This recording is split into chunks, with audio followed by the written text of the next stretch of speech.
আমাদের উপস্থিতি খেয়াল করি তাহলে এখন বাবলু আসছে, তোহান আসছে, আফরিন আসো, মেহরাজুল ইসলাম, তানবীর বিন লোকমান। মেহরাজ শুনতেছ আমাকে?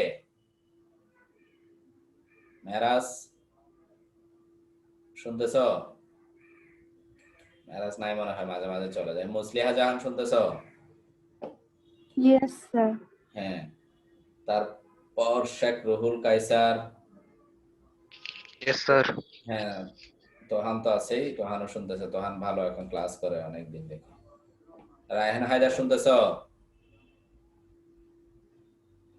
রায়হান হায়দার? Yes, sir. হ্যাঁ, ঠিক আছে। শেয়ারে চলে যাচ্ছে, আর দেরি না করতেছি আমরা। দুইটা টপিককে আমরা ঘুরাই পেঁচাই 4টার মতো ক্লাস নিচ্ছি আর এরকম আর কি। সেজন্য কিছু জিনিস হয়তো মিলে যাবে। দুইটা টপিক যদি 2 দিনে শেষ করে ফেলি, একই রকম জিনিসগুলো দেখাই তাহলে তো ক্লাস আর বেশি করতে পারো না। সেজন্য আমাদেরকে একটু কয়েকদিন করার জন্য একই জিনিসগুলোকে বিভিন্ন চিত্র দিয়ে দেখাতে চেষ্টা করি আমরা এখানে স্লাইডে। আর যখন অফলাইন ক্লাস পাওয়া, স্কুলে ক্লাস পাওয়া, তখনের জন্য তো একটা একটা পেজে কি আসছে বর্ণনা, একটু রিডিং পড়া, কিছু চিত্র আঁকা, একটু সময় নিয়ে করতে পারি আমরা।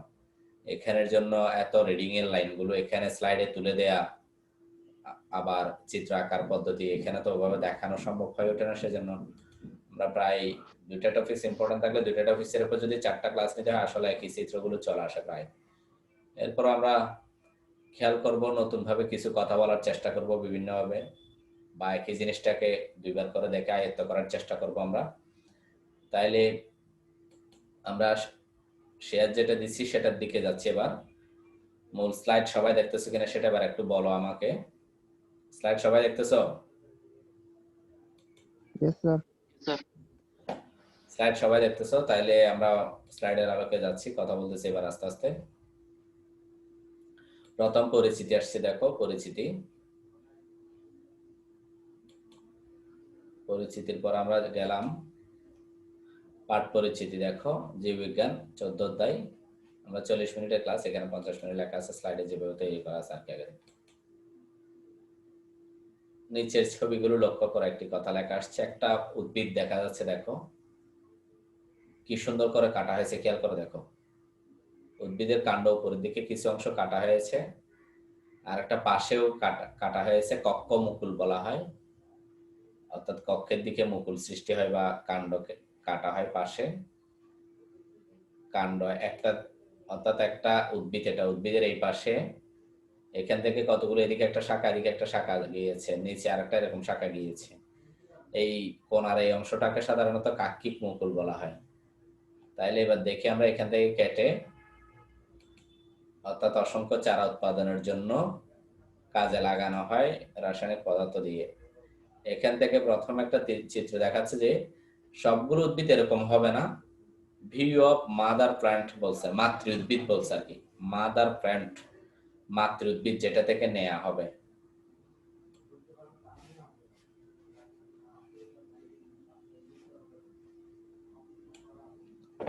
দেখতেছো সবাই? সবাই দেখতেছো কিনা? হ্যাঁ, বি অফ মাদার প্ল্যান্ট একটা শব্দ লেখা ছিল, অর্থাৎ মাতৃ উদ্ভিদের একটা পরিচয়। মাতৃ উদ্ভিদ আমরা নির্বাচন করি, প্রথম বিশুদ্ধ মাতৃ উদ্ভিদ নির্বাচন করা হয়, অর্থাৎ সুন্দর উন্নত উদ্ভিদ দিবে যেরকম, সেটাকে লাগানো হয়েছে, চারা হিসেবে লাগানো হয়েছে। কোথায় দেখো, নির্দিষ্ট একটা উচ্চতা আছে, উপরের দিকে নিচের দিকে মাটির ভিতর গর্ত করে দেয়া হয়েছে।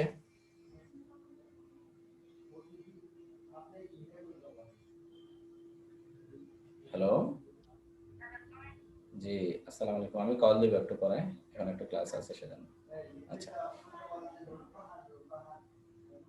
হ্যাঁ, তাইলে ভি অফ কাটিং একটা শব্দ লেখা আছে, অর্থাৎ কেটে নেওয়া হয়েছে, সেটাকে ইঙ্গিত দিচ্ছে।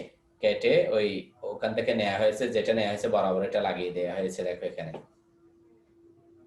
অর্থাৎ ওখান থেকে কেটে লাগিয়ে আরেকটা চারা উৎপাদন করা হচ্ছে, আরেকটা গাছ উৎপাদন করা হচ্ছে। আবার এখান থেকে মুকুলগুলোকে সরিয়ে আলাদা করে পার্ট পার্ট করে বিভিন্নভাবে বেশি চারা উৎপাদন করা সম্ভব হবে।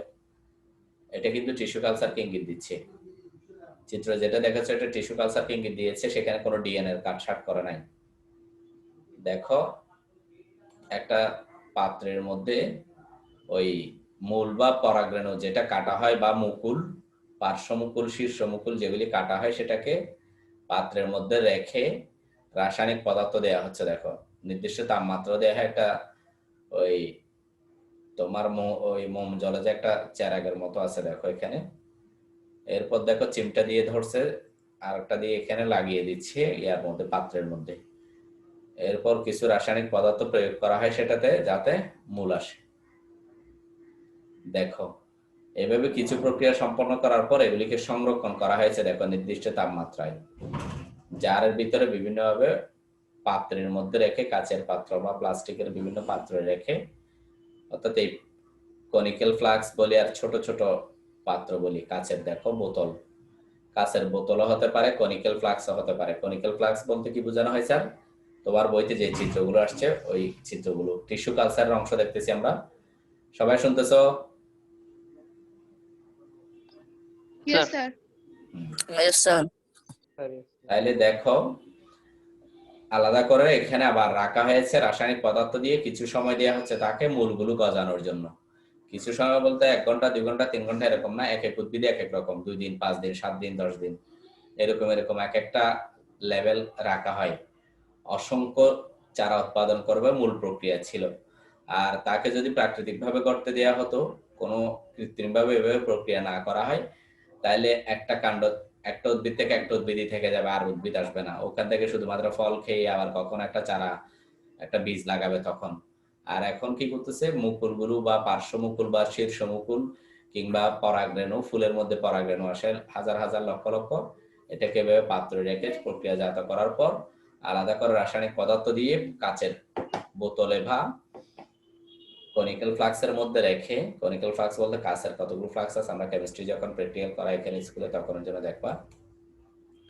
কনিক্যাল ফ্লাস্কে রেখে মূল গজানোর জন্য তাকে সুযোগ দেওয়া হয়েছে। এক এক উদ্ভিদে এক এক রকম সময় নিয়ে সেই মূলগুলো আস্তে আস্তে বের হবে। মূলগুলো গজানোর পর ছোট চারা উদ্ভিদ হওয়ার জন্য আরেকটা পাত্রে রাখা হবে।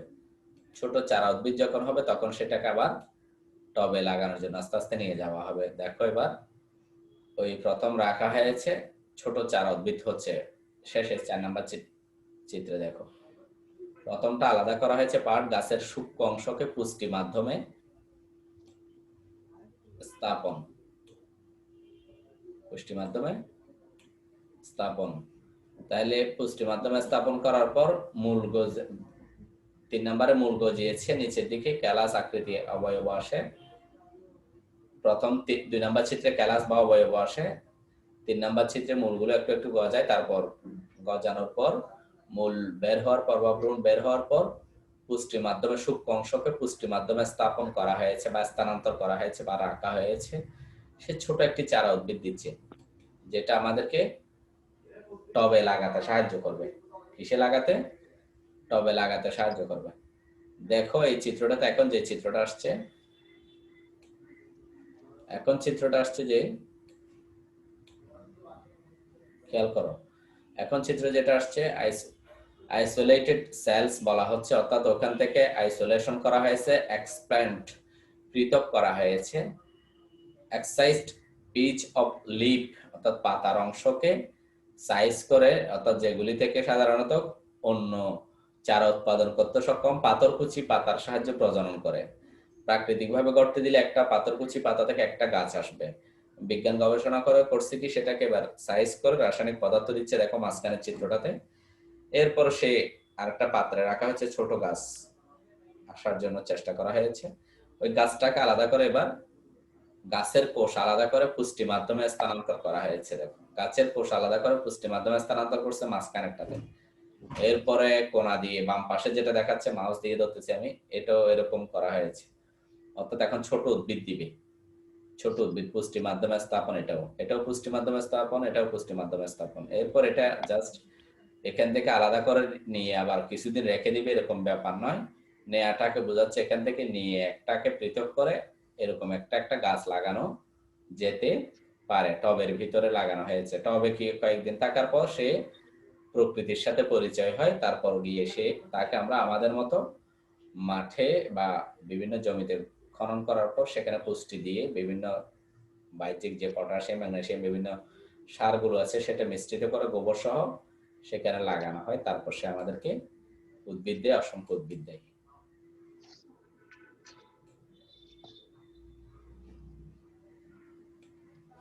ডিস্টার্ব বেশি করতেছে আজকে।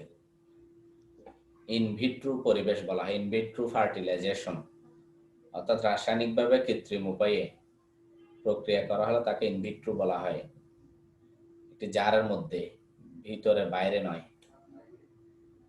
তাহলে ইনভিট্রো ফার্টিলাইজেশন বা ইনভিট্রো পরিবেশ, ভিতরে কোন একটি জারের ভিতরে দেখো মূলগুলো কত সুন্দর করে গজাচ্ছে। রায়হান শুনতেছ? রায়হান একটা আসছে, রায়হান চৌধুরী নাকি?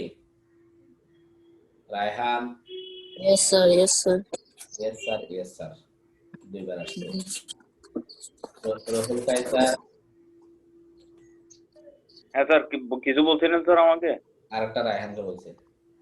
ও আচ্ছা। রহুল কায়সার আছো? মেহরাজ আছে? মেহরাজ, সাজিদ? ইয়েস স্যার, আছি। মেহরাজ, সাজিদ আছে? বাবলু? স্যার আছি। মুসলিহা জাহান? Yes, sir. আছি। তারপর তোহান? Yes, sir. আছি স্যার। আছি স্যার। আচ্ছা যাক, তোমাদেরকে আবার ঈদের আগে মনে হয় দেখতেছি না, ঈদের শুভেচ্ছা টুভেচ্ছা দিয়ে ফেলতে হবে মনে হচ্ছে, আর কি ভয় লাগতেছে, খুলে কিনা তো জানি না। কেন স্যার? দেখা যাক স্কুল খুলে কিনা। ইয়ে আল্লাহ আল্লাহ করতে না করলে ভালো। না করলে ভালো। কেন করলেন না? না করলে করতেছি স্যার আমি। না করলে পরীক্ষা নিলে তো বিপদে পড়বা। না পরীক্ষার জন্য না, এমনিতে স্যার। যদি না করলে পরীক্ষা হয়ে যায়, ফাইনাল পরীক্ষা নিয়ে ফেলে, তখন তো বিপদ। ওরে অ্যাক্লিমাটাইজেশন, অর্থাৎ আলাদা করে গাছে পরিণত করা হয়েছে, অর্থাৎ কি নেওয়া হয়েছে একসাথে। দেখো যেখানে তাকে রাখা হয়েছিল সেই যেখানে মূল গজিয়েছে এগুলিকে আলাদা করে ফেললে গাছটা মরে যাবে, সেজন্য এটাকে আলাদা করে ফেলা হয়েছে একসাথে। কি সহ? মাটি বা গোবর যেটা দেয়া হয়েছিল, রাসায়নিক পদার্থ সহ যে উপাদানটা প্রথম তাকে রাখা হয়েছিল সেটা সহ আলাদা করে ফেলাটাকে, এই শব্দটা তোমাকে লিখতে হবে না কারণ তোমার বইতে আসে নাই। এরপর এক্স ভিট্রো ফার্টিলাইজেশন, এটাকে একটু খেয়াল করি। ইন ভিট্রো মানে হচ্ছে যে জারের ভিতরে, দেখো ইন ভিট্রো, ইন মানে ভিতরে, in vitro fertilisation. Ex vitro ex vitro মানে হচ্ছে যে বাইরে, দেখো তুমি বাইরে টবে লাগানো হয়েছে, খেয়াল করছো কিনা? ইন ভিট্রো আর এক্স ভিট্রোর পার্থক্য। ইন ভিট্রো মানে ভিতরে স্যার, জারের ভিতরে। অ্যাক্লিমাটাইজেশন হচ্ছে যে যদি এই জার থেকে এটাকে বের করে নাই, এই জারের ভিতরে তো পানির ভিতরে তাকে রাসায়নিক পদার্থ দিয়ে মিশ্রিত করে রাখা হয়েছিল, তবে এটাও অন্য আর কিছু উপাদানের সাথে এই উদ্ভিদটা হয় মাঝখানেরটা, এরকম করে মূল গজাতে পারে, তারপর ওই উপাদানটা সহ মূলগুলো সহ একসাথে তাকে অ্যাক্লিমাটাইজেশন বলা হয়। আর ইনভিট্রো মানে ভিতরের পরিবেশ এ রাখা হয়েছে ইনভিট্রো, আর এক্স ভিট্রো মানে বাইরে তাকে টবে নিয়ে আসা হয়েছে, এখন সেটাকে এক্স ভিট্রো বলা হয়। এখনো তাকে ওখানে প্রাকৃতিক পরিবেশে দেওয়া হয়নি। এক্স ভিট্রো মানে তাও মোটামুটি নিয়ন্ত্রিত, টবে আর বড় উদ্ভিদ হতে পারে না, ছোটখাটো উদ্ভিদ হয়। প্রত্যেকে অসংখ্য ফল পাওয়ার সুযোগ আমাদের কাছে নাই। টিস্যু কালচার মাধ্যম তৈরিকরণ, একটু লিখবো সবাই এই অংশটা সুন্দর করে এভাবে লিখো, তাহলে মনে বেশি থাকবে। সবাই একটু বই খাতা খুলবো, যারা যারা ভিডিও দেখাতে পারো একটু দেখাও, ভালো লাগবে আমার কাছে। দেখি কে কে সুন্দর হয়ে গেছে। টিস্যু কালচার মাধ্যম তৈরিকরণ, কাঙ্ক্ষিত এক্সপ্ল্যান্ট সংগ্রহ। এক্সপ্ল্যান্ট মানে আলাদা করে ফেলতে পারা, এক্সপ্ল্যান্ট আকৃতি ধৌতকরণ, নির্বীজকরণ। টিস্যু বা এক্সপ্ল্যান্ট আবাদ মাধ্যমে স্থাপন, টিস্যু বা এক্সপ্ল্যান্টকে আবাদ মাধ্যমে স্থাপন, সংখ্যা বৃদ্ধি ঘটবে। পূর্ণাঙ্গ চারা তৈরি। একটু সবাই খাতা কলম খুলে লিখি দেখি,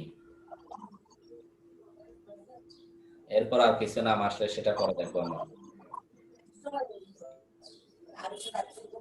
রায়হান লিখতেছ? যারা সাউন্ড করতেছ ওরা মিউট করে দাও দিক থেকে। Yes, sir. হ্যাঁ স্যার লিখতেছি। বাসায় সাউন্ড হলে নিজেরা মিউট করে দাও। প্রয়োজন ওদিকে কথাটা সেরে নাও, আগে মিউট করে কথা সেরে নিতে পারো। মুসলিহা লিখতেছ? Yes, sir. তোহান আমাদের বিস্তারিত দিতে মনে হয় না। স্যার আমি লিখতেছি না। স্যার কোনটা লিখবো একটু আবার বলেন। একদম প্রত্যেকের টিস্যু কালচার মাধ্যম তৈরিকরণ, কাঙ্ক্ষিত এক্সপ্ল্যান্ট সংগ্রহ, এক্সপ্ল্যান্ট আকৃতি উদ্ভূতকরণ, নির্বীজীকরণ জি স্যার লিখতেছি। অর্থাৎ ধুয়ে মুছে সুন্দর করে ফেলা নির্বীজকরণ বলা হয়। টিস্যু বা এক্সপ্ল্যান্ট আবাদ মাধ্যমে স্থাপন।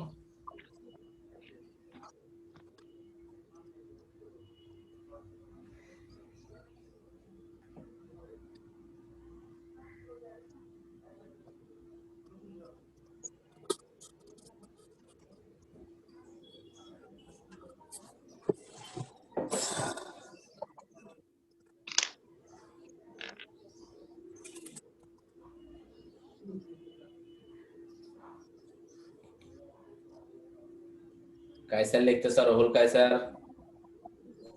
Yes, sir. মেহরাজুল ইসলাম লিখতেছ? মেহরাজ? Sir. তানভীর বিন লোকমান আজকে কথা বলেন একটাও? আচ্ছা, হ্যাঁ লিখতেছ এখন? আচ্ছা লিখ, আরো 2 মিনিট লিখো, 2 মিনিটে শেষ হবে। ছোট ছোট শব্দ।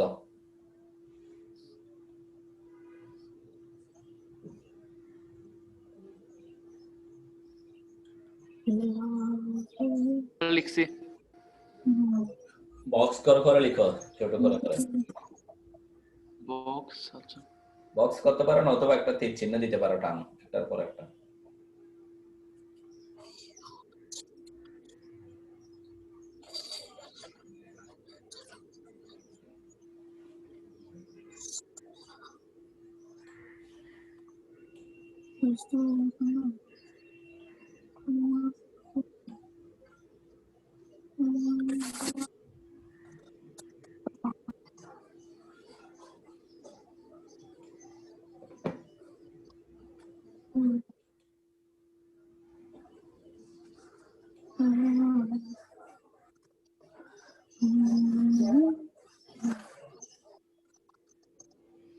পূর্ণাঙ্গ চারা টবে স্থানান্তর। এরপর আরেকটা নাম লিখো, চারা গাছ মাঠে স্থানান্তর। সবকিছুর পরে কি মাঝখানের 6টা বক্স সবগুলো হচ্ছে তার প্রক্রিয়া। এগুলির শেষে আসবে যে চারা গাছ মাঠে স্থানান্তর। তীর চিহ্ন বরাবর শেষে নয়।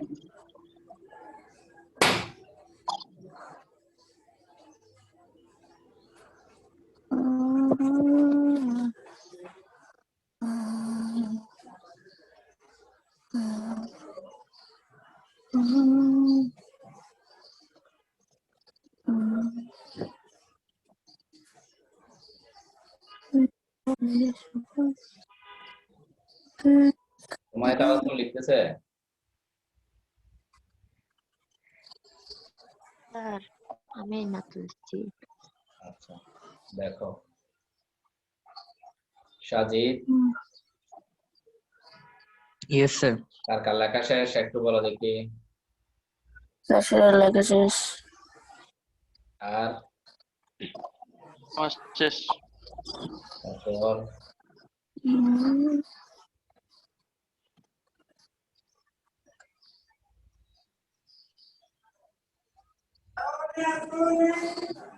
ওখানে শেষ?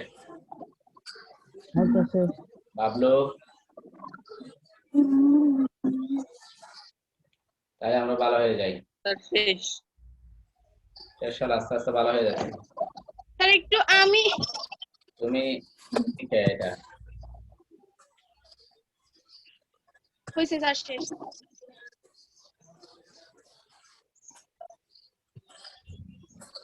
আমি ভাইয়া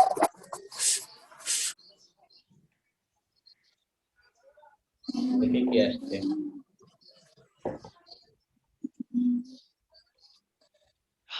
এই পাশ শেষে আমরা কি পাইলাম দেখি। টিস্যু কালচার কি বলতে পারবে তোমরা? পারবে না? পারবো স্যার। টিস্যু কালচারের জন্য কোন ধরনের মাধ্যম ব্যবহার করা হয় সেটাও পারবে। জীবাণুমুক্ত আবাদ মাধ্যম। জি স্যার। টিস্যু কালচার প্রযুক্তি ব্যবহারের ক্ষেত্রগুলো পারবে। প্রযুক্তি কোথায় ব্যবহার ক্ষেত্রগুলো মানে? ক্ষেত্রগুলো বলতে পারবে। ক্ষেত্রগুলো মানে হচ্ছে যে প্রযুক্তি ব্যবহারের ক্ষেত্রগুলো কোথায় কোথায় ব্যবহার করা হয়, কোন কোন উদ্ভিদে ব্যবহার ব্যবহার করা হয়, কোন কোন ক্ষেত্রে ব্যবহার করা হয়। শব্দ করতেছে টিস্যু কালচার প্রযুক্তি ব্যবহারের ক্ষেত্রগুলো তোমরা সবাই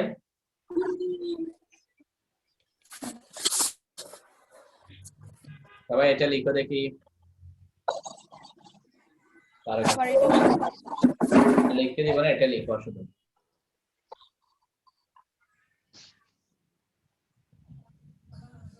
টিস্যু কালচার কি লিখতে পারো কিনা দেখি।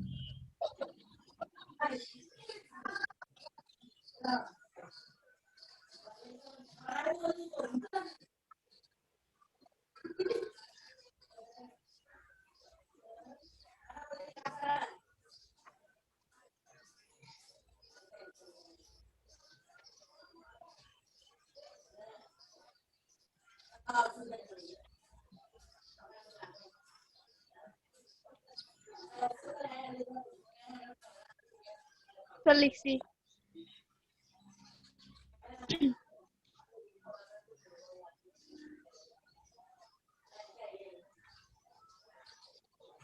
সমাধান চলে আসছে।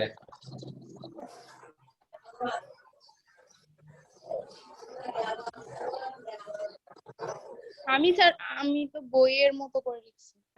আচ্ছা, বইয়ের মতো করলে হবে।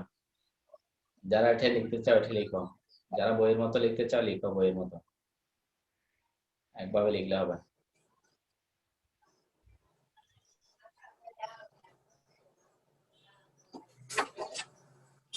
মেরাজ আছে? মেরাজ